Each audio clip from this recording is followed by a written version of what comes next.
ಗ್ಯಾರಂಟಿಗಳ ಬಗ್ಗೆ ಎಚ್ಚರಿಕೆ ದಾರಿ ತಪ್ಪಿದ ಮಾತಾಡಿದ್ರು. ಪ್ರತಿಭಟನೆಗೆ ಡಿಕೆ ಶಿವಕುಮಾರ್ ಕರೆ ಕೊಟ್ಟು ಚುನಾವಣೆಯಲ್ಲಿ ಕೈಗೆ ಅಸ್ತ್ರ ಸಿಕ್ಬಿಟ್ಟಿದೆ, ಹೋರಾಟ ಮತ್ತಷ್ಟು ತೀವ್ರಗೊಳಿಸೋದಕ್ಕೆ ಡಿಕೆ ಶಿವಕುಮಾರ್ ರಣತಂತ್ರವನ್ನ ರೂಪಿಸಿದ್ದಾರೆ. ಎಲೆಕ್ಷನ್ ಟೈಮ್ನಲ್ಲಿ ರಾಜಕಾರಣಿಗಳು, ಮೊದಲು ಅಭ್ಯರ್ಥಿಗಳು ಪ್ರಮುಖ ಸ್ಥಾನದಲ್ಲಿ ಇರೋರು ಜವಾಬ್ದಾರಿತ ಸ್ಥಾನದಲ್ಲಿ ಬಹಳ ಜವಾಬ್ದಾರಿಯುತವಾಗಿ ಸ್ಟೇಟ್ಮೆಂಟ್ಗಳನ್ನ ಕೊಡಬೇಕಾಗುತ್ತೆ. ಮಾತಿನ ಭರಾಟೆಯಲ್ಲಿ ಈ ಪ್ರಚಾರದ ಗುಂಗಿನಲ್ಲಿ ಏನೇನೋ ಮಾತಾಡ್ಬಿಟ್ರೆ ಅದೇ ಇನ್ನೊಂದು ಪಕ್ಷಕ್ಕೆ ಅಸ್ತ್ರ ಆಗುತ್ತೆ ಅನ್ನೋದಕ್ಕೆ ಕುಮಾರಸ್ವಾಮಿ ಅವರ ಸ್ಟೇಟ್ಮೆಂಟ್ ಈ ಚುನಾವಣೆಯಲ್ಲಿ ಬೆಸ್ಟ್ ಎಕ್ಸಾಂಪಲ್. ಎಚ್ಡಿಕೆ ಹೇಳಿಕೆ ವಿಡಿಯೋ ಪ್ಲೇ ಮಾಡೋದಕ್ಕೆ ಈಗ ಚಿಂತನೆಯನ್ನ ಕಾಂಗ್ರೆಸ್ ಮಾಡಿಕೊಂಡಿದೆ. ಪ್ರಚಾರದ ಸಂದರ್ಭದಲ್ಲಿ ದೊಡ್ಡ ದೊಡ್ಡ ಸ್ಕ್ರೀನ್ಗಳಲ್ಲಿ ಈ ವಿಡಿಯೋ ಪ್ಲೇ ಮಾಡೋದು, ಗ್ಯಾರಂಟಿಗಳನ್ನ ಲೇವಡಿ ಮಾಡ್ತಿದ್ದಾರೆ ನೋಡಿ ದೋಸ್ತಿ ನಾಯಕರು ಕುಮಾರಸ್ವಾಮಿ ಅಂತ ಹೇಳಿ ಪ್ರಚಾರ ಮಾಡೋದಕ್ಕೆ ಡಿಕೆ ಶಿವಕುಮಾರ್ ಪ್ಲಾನ್ ಅನ್ನ ಮಾಡ್ಕೊಂಡಿದ್ದಾರಂತೆ. ಇದೇ ವಿಚಾರವಾಗಿ ಇನ್ನಷ್ಟು ಡೀಟೇಲ್ ಆಗಿ ಇನ್ಫಾರ್ಮೇಶನ್ ಕೊಡೋದಕ್ಕೆ ನೇರ ಸಂಪರ್ಕದಲ್ಲಿ ಜಾಯಿನ್ ಆಗಿದ್ದಾರೆ ನಮ್ಮ ಪೊಲಿಟಿಕಲ್ ಬ್ಯೂರೋ ರಿಪೋರ್ಟರ್ ತಿಮ್ಮೇಗೌಡರು. ತಿಮ್ಮೇಗೌಡ್ರೆ, ಈಗ ಕುಮಾರಸ್ವಾಮಿ ಅವರ ಸ್ಟೇಟ್ಮೆಂಟೇ ಕಾಂಗ್ರೆಸ್ಗೆ ಅಸ್ತ್ರವಾಗಿದೆ. ಅದರಲ್ಲೂ ತುಂಬಾ ಪರ್ಸನಲ್ ಆಗಿ ಡಿಕೆ ಶಿವಕುಮಾರ್ ಇದನ್ನ ತಗೊಂಡಿದ್ದಾರೆ. ಹೋರಾಟದ ರೂಪುರೇಷೆಯನ್ನ ಅವರೇ ಸಿದ್ಧಪಡಿಸ್ತಾ ಇದ್ದಾರೆ.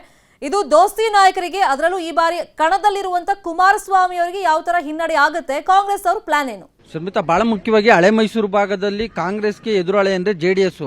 ಅದರಲ್ಲೂ ಕೂಡ ಒಕ್ಕಲಿಗ ನಾಯಕತ್ವದ ಪಾರುಪತ್ಯವನ್ನು ಮೆರಿಬೇಕು ಅನ್ನುವಂಥ ನಿಟ್ಟಲ್ಲಿಯೇ ಈ ಇಬ್ಬರು ನಾಯಕರು ಒಂದು ರೀತಿ ಪೈಪೋಟಿಗೆ ಜಿದ್ದಿಗೆ ಬಿದ್ದಿದ್ದಾರೆ. ಅದರ ಒಂದು ಮುಂದುವರಿದ ಭಾಗವಾಗಿಯೇ ಗ್ಯಾರಂಟಿಗಳನ್ನು ಟೀಕೆ ಮಾಡುವಂಥ ಬರದಲ್ಲಿ ಇಬ್ಬರು ನಾಯಕರು ಪರಸ್ಪರ ಕೆಸರಾಟವನ್ನು ಮಾಡ್ಕೊತಾ ಇದ್ದಾರೆ. ಸೊ ಹೀಗಾಗಿ ಗ್ಯಾರಂಟಿಗಳ ಬಗೆಗಿನ ಅಪಹಾಸ್ಯ ಕುರಿತಂತೆ, ಅದರಲ್ಲೂ ಕೂಡ ಗ್ಯಾರಂಟಿಗಳಿಂದ ಹಳ್ಳಿ ಹೆಣ್ಮಕ್ಳು ದಾರಿ ತಪ್ತಾ ಇದ್ದಾರೆ ಅನ್ನುವಂಥ ನಿಟ್ಟಲ್ಲಿ ಕುಮಾರಸ್ವಾಮಿ ಅವರು ಕೊಟ್ಟಂತ ಒಂದು ಹೇಳಿಕೆ ಇದೀಗ ಕಾಂಗ್ರೆಸ್ ನಾಯಕರಿಗೆ ಒಂದು ರೀತಿ ಬ್ರಹ್ಮಾಸ್ತ್ರ.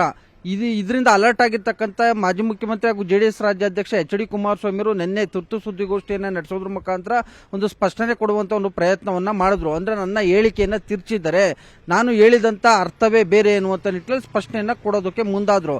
ಆದ್ರೆ ಇದೀಗ ಇದೇ ವಿಚಾರವನ್ನ ಮುಂದಿಟ್ಕೊಂಡು ಇದೀಗ ಹಳೆ ಮೈಸೂರು ಭಾಗದ ಒಂದಷ್ಟು ಕ್ಷೇತ್ರಗಳಲ್ಲಿ, ಯಾಕಂತ ಹೇಳಿದ್ರೆ ಈ ಬಾರಿ ಹಳೆ ಮೈಸೂರು ಭಾಗದ ಒಂದಷ್ಟು ಕ್ಷೇತ್ರಗಳು ಗೆದ್ರೆ ಮಾತ್ರ ನಾನು ಏನು ಮುಂದಿನ ಭವಿಷ್ಯದ ಸಿಎಂ ಕನಸಿನ ಹುದ್ದೆಗೆ ಏರ್ಬೋದು ಅನ್ನುವಂಥ ನಿಟ್ಟಲ್ಲಿ.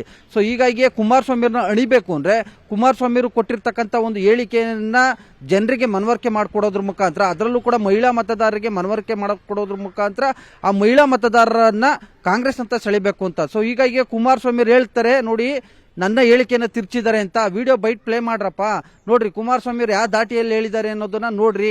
ಯಾಕಂದ್ರೆ ಅವರು ಮಾತನಾಡಿರುವಂತ ಒಂದು ದಾಟಿ ನಿಮ್ಗೆ ಅವಮಾನ ಮಾಡುವಂತ ಒಂದು ದಾಟಿಯಲ್ಲಿ ಅವ್ರು ಮಾತನಾಡಿರುವಂತದ್ದು. ನಾವು ಕೊಟ್ಟಿರ್ತಕ್ಕಂಥ ಗ್ಯಾರಂಟಿಗಳಿಂದ ಅಂದ್ರೆ ಉಚಿತ ಬಸ್ ಪ್ರಯಾಣ, ಉಚಿತ ಕರೆಂಟ್ ಫ್ರೀ, ಮತ್ತೊಂದ್ ಕಡೆಯಾಗಿ 2,000 ರೂಪಾಯಿ ಉಚಿತ ಅಕ್ಕಿ, ನಿಮ್ಮಗಳ ಬದುಕು ಹಸನ ಆಗ್ತಾ ಇಲ್ವಾ? ನೀವು ಒಂದ್ ರೀತಿ ಸದೃಢರಾಗ್ತಾ ಇಲ್ವಾ? ನಾವು ಬಡವರ ಏಳಿಗೆ ಅಂದ್ರೆ ಬಡವರಿಗೋಸ್ಕರ ತಂದಿರ್ತಕ್ಕಂಥ ಈ ಒಂದು ಗ್ಯಾರಂಟಿಗಳು ನಿಮ್ಗೆ ಮಾರಕವಾಗಿದ್ದಾವ? ನೀವು ದಾರಿ ತಪ್ತಾ ಇದ್ದೀರಾ? ಮಹಿಳೆಯರಿಗೆ ಈ ಒಂದು ವಿಡಿಯೋ ಬೈಟ್ ಪ್ಲೇ ಮಾಡೋದ್ರ ಮುಖಾಂತರ ಕುಮಾರಸ್ವಾಮಿ ವಿರುದ್ಧ ಮತ್ತಷ್ಟು ಆಕ್ರೋಶವನ್ನು ಉಂಟು ಮಾಡೋದ್ರ ಮುಖಾಂತರ ಆ ಒಂದು ಮಹಿಳಾ ಮತದಾರರ ಆಕ್ರೋಶ ಕಾಂಗ್ರೆಸ್ಗೆ ಪ್ಲಸ್ ಪಾಯಿಂಟ್ ಆಗುವಂತೆ ನೋಡ್ಕೊಳ್ಳೋದಕ್ಕೆ ಇದೀಗ ಕೆಪಿಸಿಸಿ ಅಧ್ಯಕ್ಷ ಡಿ ಕೆ ಶಿವಕುಮಾರ್ ಚಿಂತನೆಯನ್ನು ನಡೆಸಿದ್ದಾರೆ. ಸೊ ಹೀಗಾಗಿ ಗ್ಯಾರಂಟಿಗಳ ಬಗ್ಗೆ ಏನು ಈಗಾಗಲೇ ಬೃಹತ್ ಸಮಾವೇಶಗಳಲ್ಲಿ ಕಾಂಗ್ರೆಸ್ನ ಚುನಾವಣಾ ಪ್ರಚಾರದ ವೇದಿಕೆ ಕಾರ್ಯಕ್ರಮಗಳಲ್ಲಿ ಈಗಾಗಲೇ ಗ್ಯಾರಂಟಿಗಳ ಬಗ್ಗೆ ಏನು ವಿಟಿನ ಏನ್ ಪ್ಲೇ ಮಾಡ್ತಾ ಇದ್ದಾರೆ, ಆ ಒಂದು ವಿಟಿ ಸಂದರ್ಭದಲ್ಲಿ ಕುಮಾರಸ್ವಾಮಿ ಅವ್ರನ್ನ ಬೈಟನ್ನ ಸಾಧ್ಯವಾದಷ್ಟು ಪ್ಲೇ ಮಾಡೋದ್ರ ಮುಖಾಂತರ ಕುಮಾರಸ್ವಾಮಿ ಅವ್ರ ವಿರುದ್ಧ ಒಂದು ಜನಾಕ್ರೋಶ ವ್ಯಕ್ತವಾಗುವಂತೆ ಮಾಡುವಂತ ಒಂದು ಪ್ರಯತ್ನಕ್ಕೆ ಇದೀಗ ಕೆಪಿಸಿಸಿ ಅಧ್ಯಕ್ಷರು ಆಗಿರ್ತಕ್ಕಂಥ ಉಪಮುಖ್ಯಮಂತ್ರಿ ಡಿ ಕೆ ಶಿವಕುಮಾರ್ ಅಂಡ್ ಕೆಲ ಕಾಂಗ್ರೆಸ್ ನಾಯಕರು ಚಿಂತನೆಯನ್ನ ನಡೆಸಿದ್ದಾರೆ ಎನ್ನಲಾಗ್ತಾ ಇದೆ. ಶರ್ಮಿತಾ, ಥ್ಯಾಂಕ್ ಯು ತಿಮ್ಮೇಗೌಡ್ರೆ ತಮ್ಮ ಇನ್ಫಾರ್ಮೇಶನ್ಗೆ. ಕನ್ನಡಿಗರ ನೆಚ್ಚಿನ ನ್ಯೂಸ್ 18 ಕನ್ನಡ ಈಗ ವಾಟ್ಸ್ಆಪ್ನಲ್ಲೂ ಲಭ್ಯ. ಕರ್ನಾಟಕ, ದೇಶ ವಿದೇಶಗಳ 360 ಡಿಗ್ರಿ ಸುದ್ದಿಯ ವಿವರಗಳನ್ನ ನಿಮ್ಮ ಕೈ ಬೆರಳುಗಳಲ್ಲೇ ಪಡಿಲಿಕ್ಕೆ ಈ QR ಕೋಡ್ ಅನ್ನ ಸ್ಕ್ಯಾನ್ ಮಾಡಿ, ನಮ್ಮ ಚಾನಲ್ ಫಾಲೋ ಮಾಡಿ, ನೋಟಿಫಿಕೇಶನ್ ಆನ್ ಮಾಡಿ.